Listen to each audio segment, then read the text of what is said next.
My name is Bill Jones with recapturefederalism.com and Operation OfficialMisconduct.com. Today's subject of discussion is Section 3, which is the third in the series, regarding the guidelines on the organizational structure of the Communist parties, on the methods and content of their work. It was put out by the Communist International in 1921. This type of strategy can and is being used not necessarily specifically by communists. Some people don't like to be called communist, even if they are. But it's used by party supremacists, socialist, communist, Marxist. And why do people use it? Yeah, because it works. That's why. It's a good strategy for totalitarianism.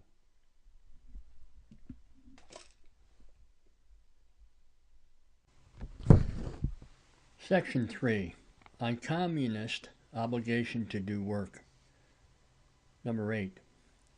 The Communist Party should be a working school of revolutionary Marxism. Organic links are forged between the various parts of the organization and among individual members by day-to-day collective work in the party organizations. In the legal Communist Party, most members still do not participate regularly in daily party work. This is the chief defect of these parties, which put a question mark over their development. When a workers' party takes the first steps towards transformation into a communist party, there is always the danger that it will be content simply to adopt a communist program, substitute communist doctrine for the formal doctrine in its propaganda, and merely replace the hostile functionaries with ones who have communist consciousness. But adopting a communist program is only a statement of the will to become communist. If communist activity is not forthcoming, and if in organizing party work the passivity of the mass of the membership is perpetuated, the party is not fulfilling even the least what it has promised to the proletariat by adopting the communist programs. Because the first condition for seriously carrying out this program is the integration of all members into an ongoing daily work. Notice a couple of things in this number 9. The word transformation. We see this from democratic leadership talking about transformation. And also talking about the proletariat. That's who they're representing, not the middle class. They're the labor unions, workers of the world unite. Continuing on, the art of communist organization consists in making use of everything and everyone in the proletarian class struggle, distributing party work suitability among all party members, and using the membership to continually draw ever wider masses of proletariat into the revolutionary movement, while at the same time keeping the leadership of the entire movement firmly in hand, not by virtue of power, but by virtue of authority, i.e. by virtue of energy, greater experience, greater versatility, greater ability. Number 10. Thus, in its efforts to have only really active members, a communist party must demand of every member in its ranks that he devote his time and energy insofar as they are at his own disposal under given conditions, to his party, and that he always give his best in its service. Obviously, besides the requisite commitment to communism, membership in the Communist Party involves, as a rule, formal admission, possibly first as a candidate, then as a member, regular payment of established dues, subscription to the party press, etc.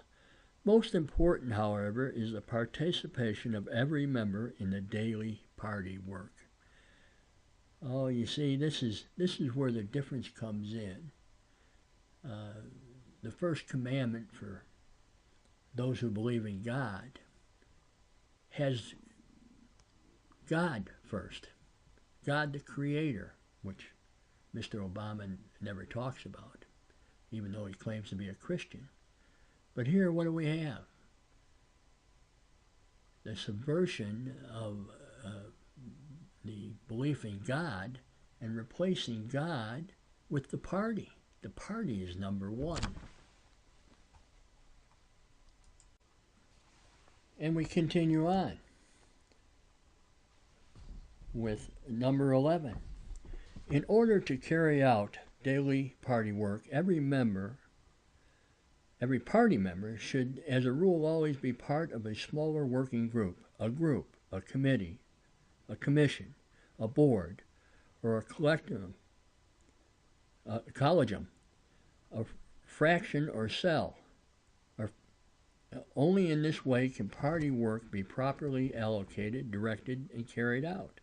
Notice the word cell here. They talk about the terrorist as cells also. It's interesting that they used that word way back in 1921. Continuing on, participation in the general membership meetings of the local organization also goes without saying. Under conditions of legality, it is not wise to choose a substitute meetings of local delegates for these periodic membership meetings. On the contrary, all members must be required to attend these meetings regularly.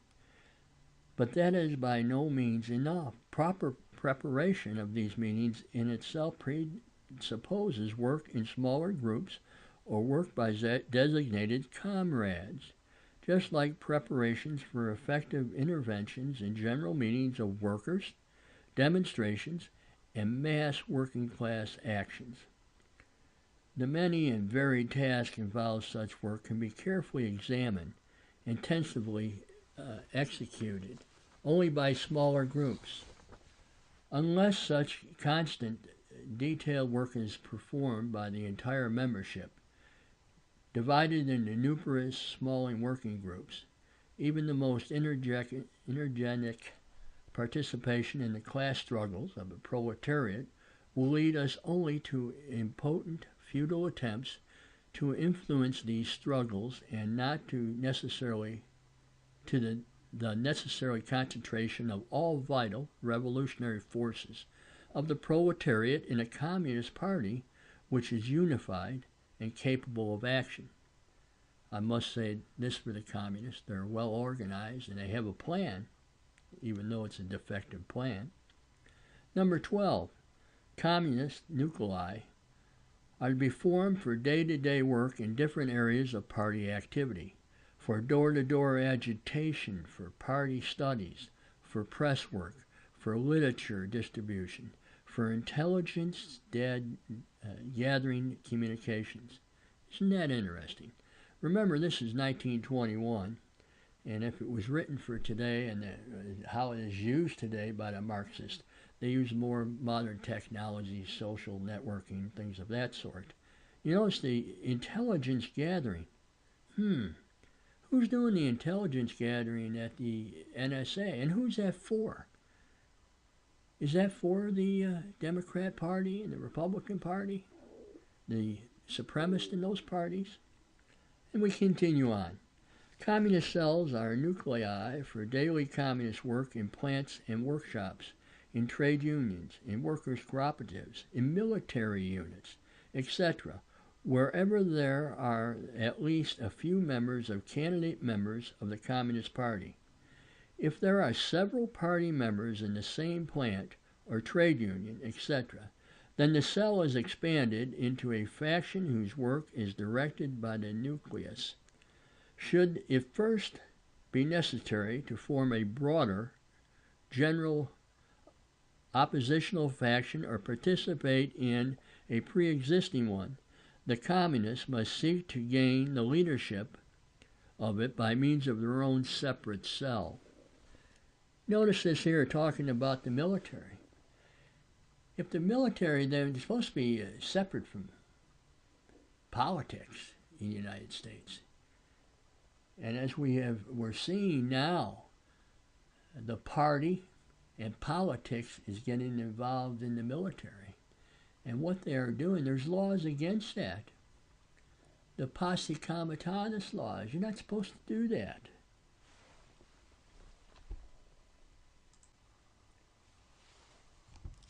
Whether a communist cell should come out openly as a communist in its milieu, let alone to the public at large, is determined by the meticulous examination of the dangers and advantages in each particular situation. The translation, keep as secret as you can, because that's how communists operate. Continuing on, 13. Introducing the general obligation to work in the party and organizing these small working groups is an especially difficult task for communist mass parties. It cannot be carried out overnight, but demands unflagging perseverance, careful consideration, and much energy. It is particularly important that from the onset, this reorganization be carried out with care and extensive deliberation. It would be easy to assign all members in each organization to small cells and groups according to some formal scheme, and then, without further ado, call on them to do general day-to-day party work. But such a beginning would be worse than no beginning at all, and would quickly provoke dissatisfaction and antipathy among the membership towards its important innovation. It is recommended as a first step that the party leadership work out in detail preliminary guidelines for introducing this innovation through extensive consultation with several capable organizers who are both firmly convinced, dedicated communists, and precisely informed as to state the movement in the various centers of struggle in the country. Then, on the local level, organizers, organizational committees, which have been suitably instructed, must prepare the work at hand, select the first group leaders, and directly initiate the first steps. The organizations, working groups, cells, and individual members must then be given very concrete, precisely defined tasks, and in such a way that they see the work as immediately useful, desirable, and practical. Where necessary, one should demonstrate, by example, how to carry out assignments, at the same time drawing attention to errors which are to be particularly avoided. Notice we see community organizers, the name coming up. It's one of the things that how Dr. Martin Luther King Jr.'s organization was subverted around 1965. Marxist-leaning, Marxist-like individuals came in, and they subverted his organization. And the next thing you know, they're using his organization after his assassination especially, and coming up with community organizers. That's a Marxist term. That's a communist term. We have, as living in the area of Chicago all my life, saw how brilliantly Jesse Jackson and other black leaders and community organizers, how well they did, how they established all black ghettos in the city of Chicago. That was all through community organizing. That's where the black liberation theology movement came along. The Black Panthers and others. Community activities.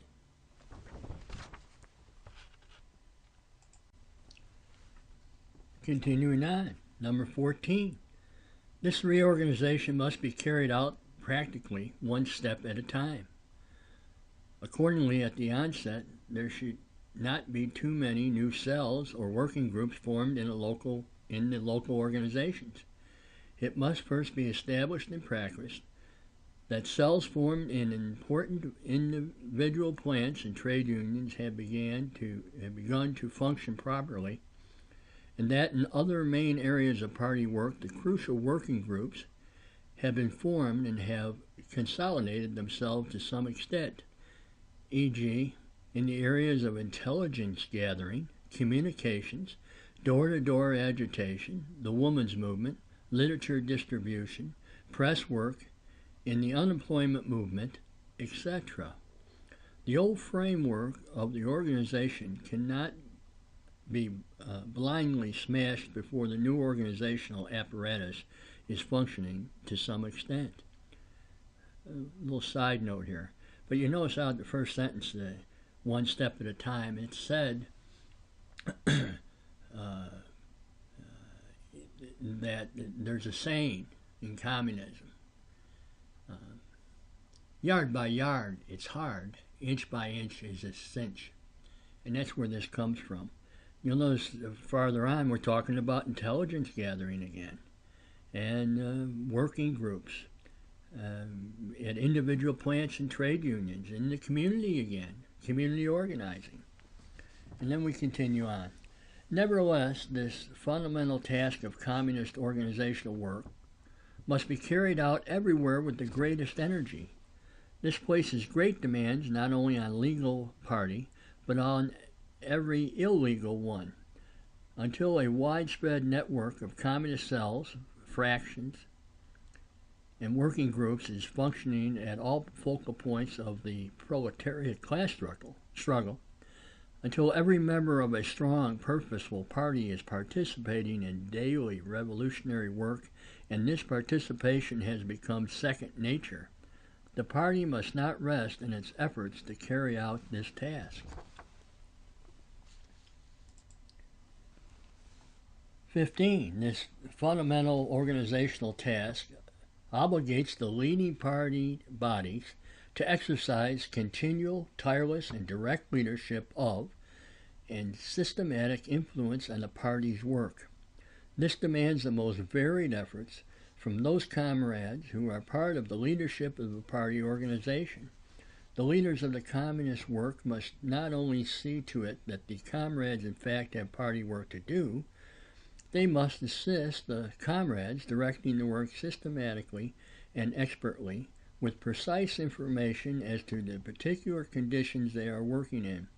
They must also try to uncover any mistakes in their own work, attempt to constantly improve their methods of work on the basis of experience, and at the same time strive never to lose sight of the goal of the struggle. 16. All the party work is practical and theoretical struggle, or preparation for this struggle. Until now, specialization in this work has generally been deficient. There are whole areas of important work where anything the party has done has been only by chance. For example, whatever has been done by the legal parties in the special struggle against the political police. The education of party comrades takes place as a rule only casually and incidentally, but also so superficially that large sections of the party membership remain ignorant of the majority of most important basic documents of their own party, even the party program and the resolutions of the Communist International. Educational work must be systematically organized and constantly carried out by the entire system of party organization. In all the parties' working collectives, thereby an increasing high degree of specialization can also be attained. They talk about education, and you have this core program, whatever it's called, in the country. There has been, Lenin, I know, has made statements to the effect, if we have your child for 8 years of schooling, he'll be a communist by the time it's all over with. And that's what they're talking about right here. That's how they do it. Educational. They have no idea that they're working toward Marxism and communism. Teachers are telling them things, and they end up believing this stuff. They're in authority, and it's all Marxism. That's what they're teaching. They're coming from the Union. 17. In a communist organization, the obligation to do work necessarily includes the duty to report. This applies to all organizations and bodies of the party, as well as to each individual member. General reports covering short periods of time must be made regularly. They must cover the fulfillment of special party assignments in particular. It is important to enforce the duty to report so systematically that it takes a root as one of the best traditions in the Communist Party. And I might add in here reporting on your neighbor, as they do it. They're very well at doing that. That's where their intelligence comes in, eavesdropping. 18. The party makes regular quarterly reports to the leadership of the Communist International. Each subordinate body of the party must report to its immediate superior committee. For example, monthly reports of the local organizations to the appropriate party committee. I might add in here now that in America, they may not be reporting directly to a Communist International. They are almost like a separate cell within the United States. How much involvement by the Communist International and in the Democratic Party specifically is hard to determine because they keep everything secret. Continuing on, each cell, fraction, or working group should report to the party body under whose actual leadership it works. Individual members must report, for example, weekly to the cell or working group to which they belong, or to the cell or group ahead, and they must report the completion of special assignments to the party body from which the assignment came. Reports must always be made at the first opportunity. They are to be made orally unless the party or person who made the assignment requires a written report. Reports should be kept brief and factual. The recipient of the report is responsible for safeguarding information that would be damaging if made public, and for forwarding important reports to appropriate leading party body without delay. Here we go again with your secrecy. We don't want the public, we don't want we the people to find out what we're doing internally. And it just goes to show you how secretive they are. But they don't hesitate in invading the privacy of individual citizens here in the United States.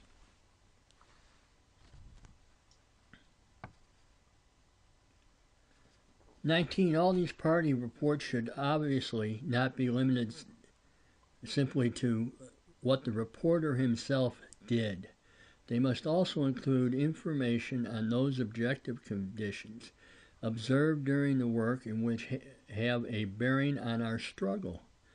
Every consideration can be, and especially considerations can be lead to a change or improvement in future work.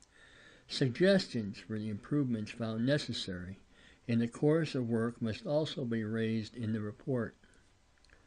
All communist cells, fractions, and working groups should regularly discuss reports, both those which they received and those which they must present. Discussions must become an established habit. Cells and working groups must also make sure the individual party members or group of members are regularly put on special assignments to observe and report on opponent organization, particularly petty bourgeois working organizations, above all the organizations of the socialist parties. Now here you go. The IRS.